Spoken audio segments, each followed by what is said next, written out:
Listen to what I'm saying.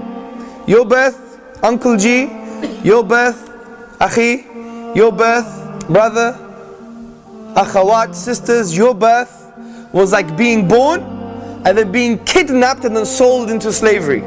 Wallahi, that's the state of the human being. That is the state of the human being. Where even the kuffar, the non-Muslim philosophers said that this was a concept called thrownness. You're just thrown into reality with no choice. Because you never chose that you're going to be a black man. Did you choose you're going to be black? No. Did you choose that you're going to be Kashmiri, Mirpuri, or whatever you are? Punjabi? Oh, Punjabi, yeah? Or whatever. You didn't choose this. Did you choose that you're going to be white? Did you choose that you're going to be gorgeous? MashaAllah, tabarakallah. Yeah? I never chose that I was going to be Greek that looks like a Pakistani. Yeah? But wallahi, think about this. Did you have a choice? You didn't even choose that you were going to be a man. Akhawat, sisters, you didn't even choose that you were going to be female. You had absolutely no choice. And by the way, you had no choice concerning your parents. No choice at all.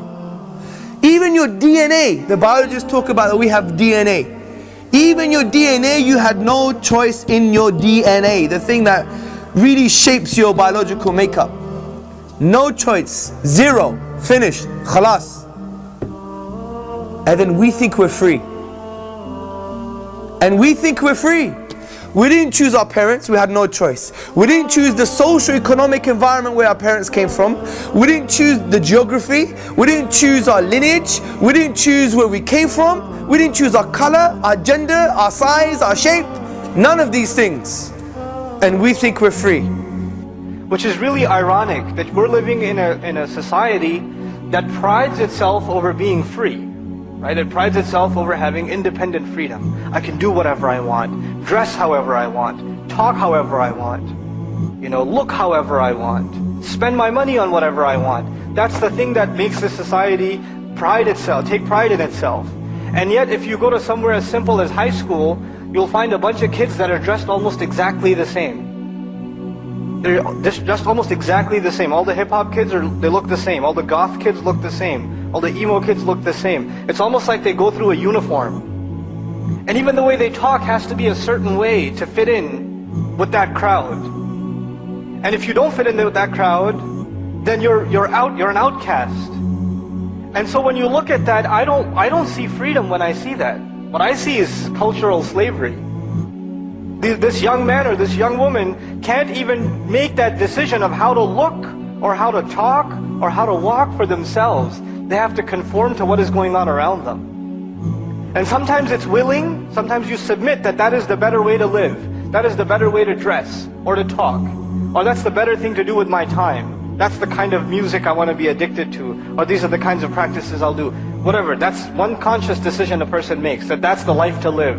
And sometimes it's even pressured. I've met Muslim teenage kids that have come to me in private, and when you look at them, you're like, man, is this guy in a gang or something? And they'll come to you in private and they'll be crying because they say, I don't want to dress like this. I don't want to look like this. But if I don't, I'll get beat up at school. That's cultural slavery. That's a form of slavery. But it's not just about the youth and their, whether they become enslaved to musical culture or entertainment culture and they want to be just like whatever, that famous athlete or musician or actor is. It's beyond that. It's even for older generations.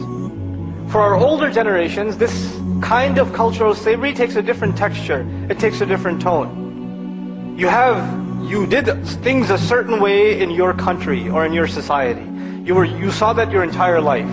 You want to make sure your family and your children will do things exactly the same way. Whether that's good for them or not doesn't matter. This is how we do things. And the reason we have these issues is because we adopt another social norm. So we're enslaved by the social masses, by the influentials in our culture. So look at this, what we've discussed. You didn't choose your parents, you didn't choose your biology, you didn't choose your society that you're enslaved to as well. You didn't choose social biological conditioning, you didn't choose your DNA, you didn't choose your gender, your color, your parenting, your lineage, your society, your nationality. You didn't. And we're enslaved to our nafs as well, to our carnal, bestial aspects of mankind. So we're slaves. We're slaves. This is it. The only real freedom you have if you shoot yourself. Honestly.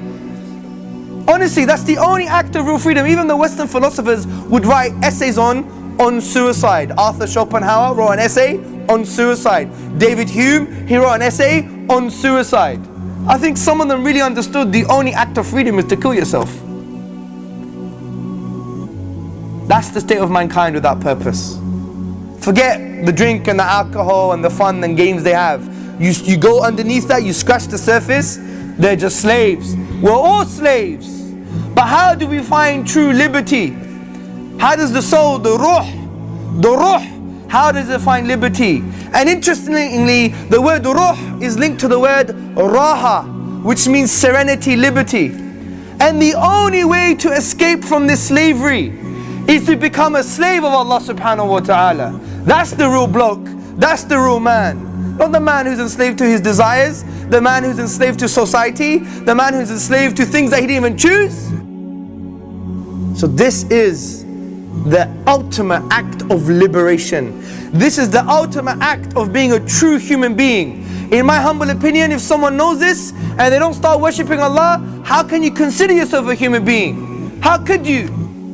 Do you see the unique spin on this? Because we think when we move away from religion, we're actually free. We think when we move away from religion, we're free. When we move away from Allah subhanahu wa ta'ala, we're actually free, but it's actually the opposite. When you enslave yourself to Allah, you remove the shackles of all of these types of slavery.